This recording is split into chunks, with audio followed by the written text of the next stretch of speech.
Hello, YouTube subscribers. Jersey Jules back. I know it's been a while. I haven't done any weight loss videos or VSG videos in a pretty long time. I know my last update was about a year ago. I've been focusing on some other content on my channel, and I just wanted to do a video today to catch everybody up that's been following me since day one on my weight loss journey, and introduce myself to some maybe possibly new viewers that are investigating the possibilities of weight loss surgery. So we're going back to our roots, where it all began, right on this couch. I like to call it the fasting couch, which is a pun on the casting couch. So some of my more perverted viewers will understand what that means. But yeah, here we are on the fasting couch. And for those of you that don't know me, I haven't followed any of my videos from day one. This is where I began my weight loss journey. And I opened my heart up and my mind, and spoke my mind, and basically opened up to a bunch of complete strangers on the internet about why I chose to do weight loss surgery, particularly the vertical sleeve gastrectomy, back in 2017, I believe, February of 2017. So like I said, this is where my journey began. Most of my family and friends found out about what I planned on doing from that actual video. If you want to scroll back to my very first videos towards the beginning, it's I believe it's titled VSG Surgery, Man's Perspective. I don't know how to put a link in the video. I'll try to. I don't know if I can, but maybe I'll put it below somewhere in the description. I'll put a link to the original video so you could follow me from that point on. So anyway, quick recap. I was 320 pounds and exhausted all methods to possibly lose weight and live a couple more years of my life and quality of life, increase my quality of life. And I didn't know where to turn. I had researched a little bit weight loss surgery. 2 years prior, I actually backed out of the surgery last minute. And then February of 2017, I finally took the plunge and went in for the surgery, and I haven't looked back since. So the day of the surgery, to catch some of you guys up, I was about 300 pounds, close to 300 pounds. My heaviest, I was 320.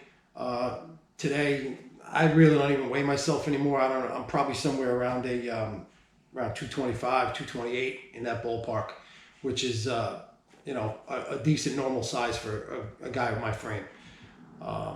So like I said in previous videos, I really couldn't get below 200 pounds. That wasn't a goal of mine. I wasn't focused on Wonderland. I was just focused on getting down to a comfortable weight for my size, my frame, my lifestyle, the things I wanted to do, and get down to that weight and try to maintain it. And so far, I've succeeded.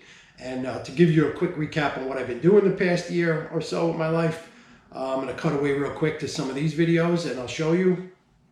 Should I point that way or that way or this way? I don't know which way to point.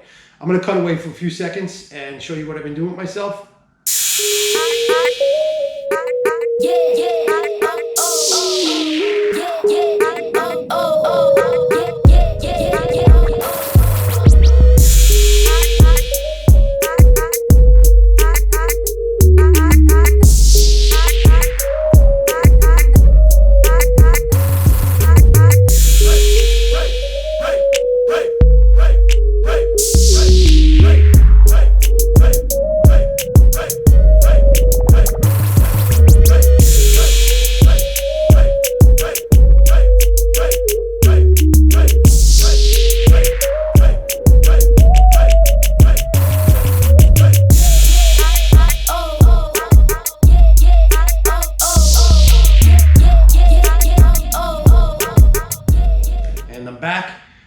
Yeah, so that's what I've been doing. I haven't done that type of stuff since I've been in my early 20s, and I'm 45, about to be 46 years old in March, and I feel fantastic. And the weight loss surgery has afforded me the opportunity to do a lot of things that I felt were over in my life that, were done. I couldn't do anymore.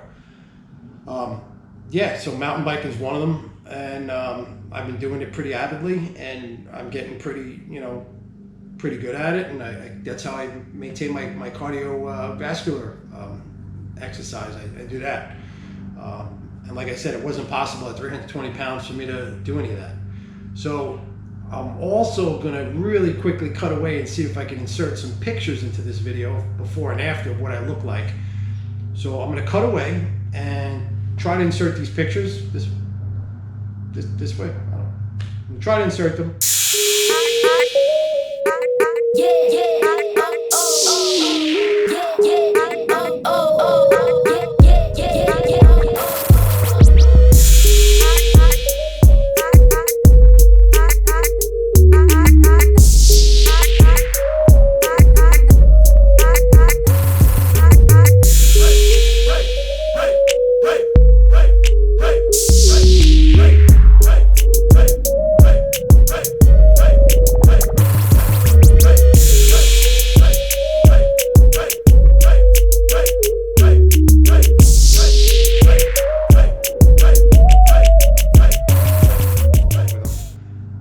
Basically, these are before and after photos of me.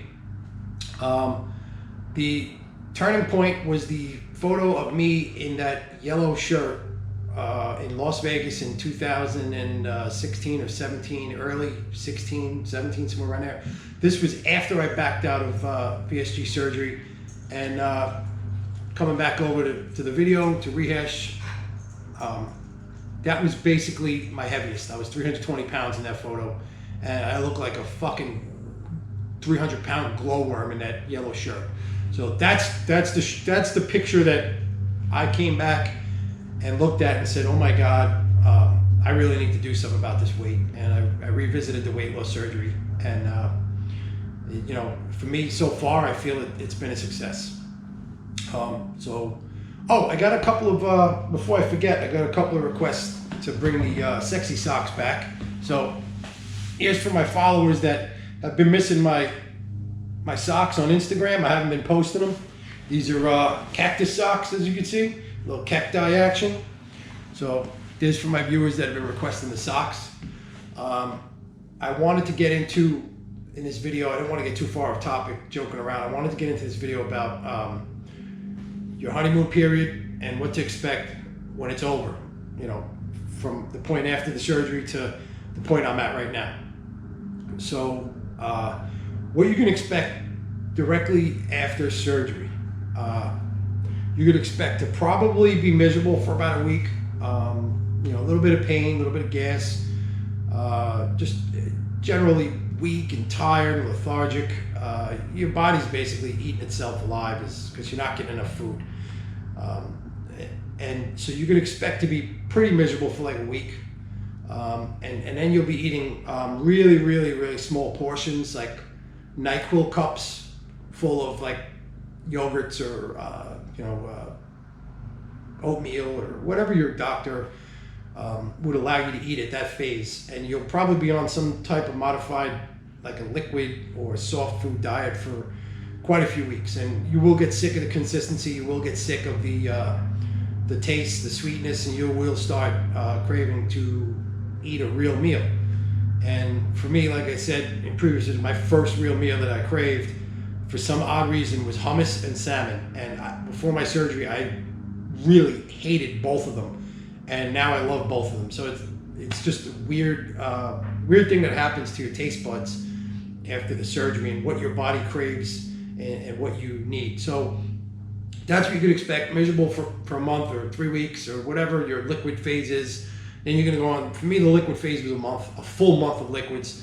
2 more weeks I had of like a real soft puree type food.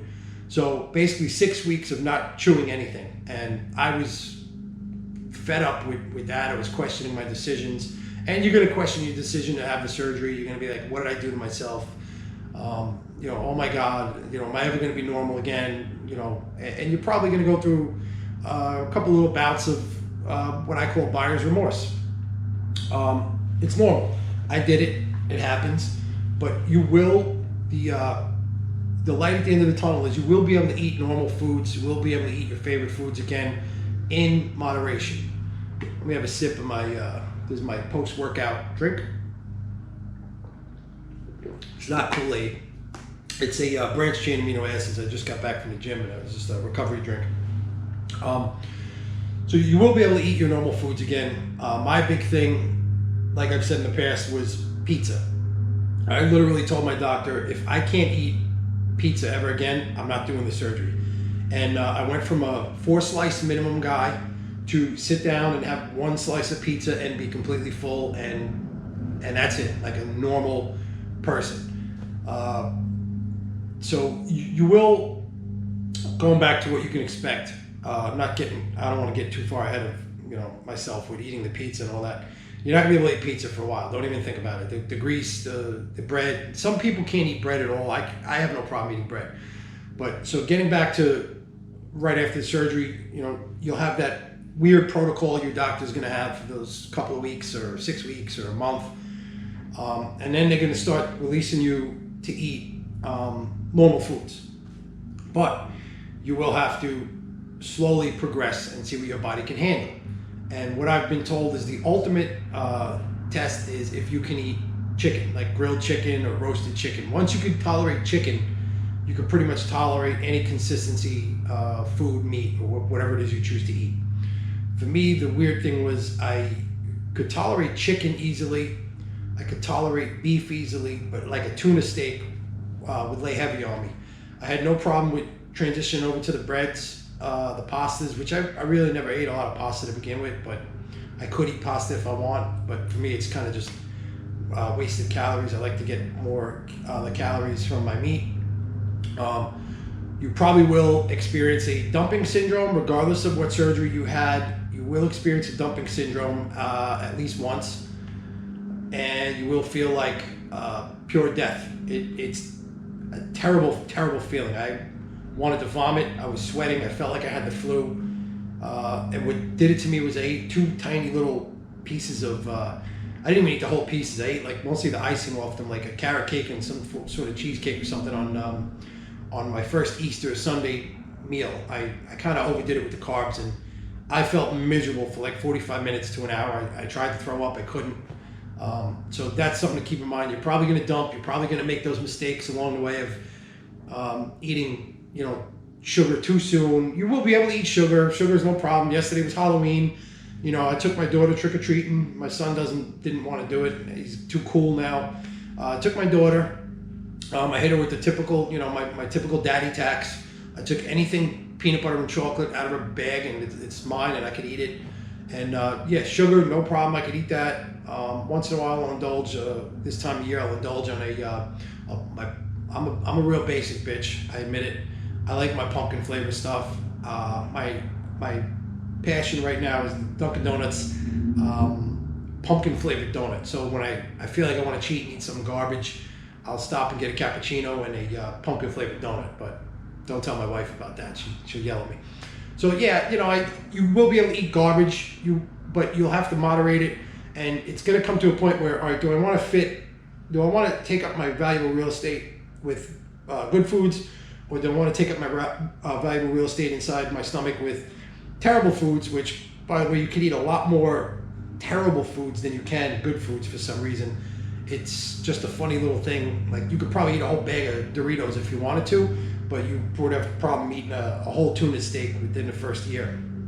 But the crappy foods seem to go down so easy for some reason. So I do eat crappy foods. I'm not gonna lie. I have slipped up and ate some crap, and I do eat a mix of clean and not so clean. But I also work out a lot. I do a lot of mountain biking. I do a lot of working out in the gym, and I'm at a sustainable size where it's easy for me. Like, I don't have to really try at my diet or go crazy, and I can just stay this size.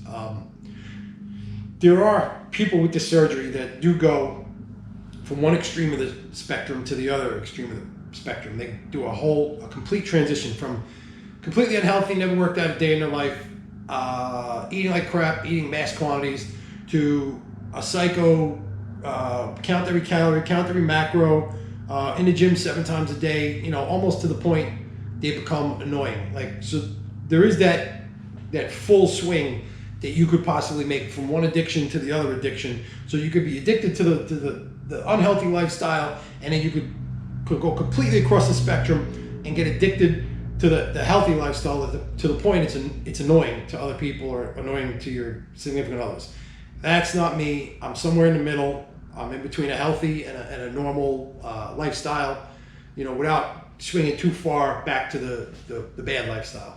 Some people have to watch a little more strictly what they eat. Others don't. It's dependent on your metabolism and what you make of the first 18 months. So I want to talk about this honeymoon period now that I mentioned the first 18 months. So for the first 18 months, for some reason, your body becomes a calorie burning machine. You can't keep up with the need for calories after the surgery. You're eating smaller portions, your body's in overdrive, you're going to constantly be cold, you won't be able to generate enough warmth because you're just burning off so much of your calories. I don't know why this is, I don't know what it is, but there is, all the doctors and surgeons said it, there's a 12 to 18 month honeymoon period with the surgery where you're just going to be a losing machine, just burning calories, your metabolism is going to be through the roof. So you need to make the most of that 18 months, that losing period. You need to get adapted to that healthier, I'm not going to say healthy, I'm going to say healthier lifestyle, because we're doing things in moderation here. We're not going from one end of the spectrum to the other, right? You could, it's up to you. You could go from one end to the other. I'm talking, sustainable, normal life. So you're going to become a calorie burning machine for that 18 months, and you need to adopt a healthier lifestyle in the meantime.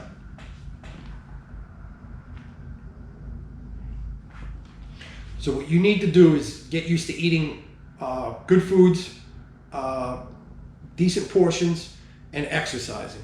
So for the first 18 months, that's your window of opportunity to get down to your sustainable weight. You're going to hit a low point. For me, the weight was 218, my lowest point, and then you're going to fluctuate back up 5 or 7 pounds or 10 pounds. And that's probably, if you continue to do the maintenance level exercise and diet, that's probably where you're going to stay. You're going to baseline at 18 months and then hit your low point, and then you're going to come back up to what they refer to as a set point. So make the most of it while you can, because I will tell you this, for you people that have been messaging me and saying where I've been, what I've been doing, did I gain the weight back? A lot of people thought I gained all the weight back. I didn't. What I noticed, you will be able to eat a lot more at 2 years post-op. I can eat a shit ton more than I could at 1 year post-op that I can right now at 2.5, almost 3 years post-op. I'm still on that one slice of pizza, but there's been times where I felt I could have forced myself to probably eat 2, but I didn't. You definitely will eat larger portions and a little more food, so this is why I'm saying you need to adopt a healthier lifestyle during that transition phase. So that's that honeymoon period. That's what you can expect after the surgery. I just wanted to touch on one more thing. I have a couple of people message me here and there and inbox me, PM me, DM me, whatever. And it's mostly guys, and they're wondering. They're like, I'm in the same situation, as you were pre-op. I'm healthy, but I'm a little overweight. I'm wondering if I should get the surgery. And they're asking me what I think they should do, like if I think they should get the surgery or not. And here's my blunt, honest, right to the point opinion on that one. If you're asking some random guy on the internet named Jersey Jules, if you should get the surgery, you probably should. I'm going to be completely honest with you. I'm going to tell you the shit that your family might not want to tell you. If you're obese and you've tried everything and your mind is in the game and you're gung-ho to do this and you think you can do it and you're dedicated towards the aftercare, it's going to work for you and it's going to set you straight. It's going to give you that one-time reset button, but what you do with it after that is up to you. But if you're asking some random dude on the internet that makes terrible YouTube videos if you should get a surgery, you probably should. I mean, it's probably your last resort. Otherwise, I don't know what to tell you. Try keto, try Atkins, and you know, try to lose the weight on your own. I tried. I can't even count how many times I tried to lose the weight on my own, and I just couldn't do it. And the surgery was that little extra push that I needed, the tool, the help. And I mean, if you scroll my channel, you see what I'm doing, you see where I'm back at. I feel like I'm in my 20s. I mean, aside from all the joint pain that's associated with being in your 40s and all the nonsense, I feel like I'm in my 20s. When I mountain bike, I'm mountain biking with 20-year-olds, 30-year-olds. You know, I do my thing, man. I'm living life. I'm living a better quality of life, and I'm enjoying myself. So all those that wanted an update on Jersey Jules, where he's been, and to see the sexy socks, I'm here. I haven't gone anywhere. I'm back. I'm gonna start doing a little more content for you guys, and I'll probably do a pre-Thanksgiving video just to prep you guys for the nonsense that's coming up, because today is November 1st and it is the holiday season, and this time of year is the most difficult for people that have had the weight loss surgery and are trying to lose the weight. I personally waited till right after the holidays to do it. I enjoyed myself past New Year's, and then boom, right after New Year's I had the surgery, and that was it. You know, I haven't looked back since. So I will be posting some content coming up time to time. I will try to make my videos a little more entertaining, try to edit them a little more cool, and try to wear some cool socks, and I don't know, maybe get some more subscribers, and maybe help out a couple more people that are thinking of doing this, and you know, maybe save a life, or you know, change somebody's outlook on the surgery. Who knows? You know, my first video got quite a few views. I'm sure it's helped one or two people make the decision that I was afraid to make in the beginning. But for now, I'm gonna sign out. I'm gonna talk to you guys real soon. Keep your head up, no matter what your decision is with the surgery or not surgery. You know, whichever direction you want to go, just try to do the right thing. Try to start adopting a healthy lifestyle now. But until then, I'm gonna see you before the holidays, or maybe right around the holidays. All right, Jersey Jules signing out. Take care, guys.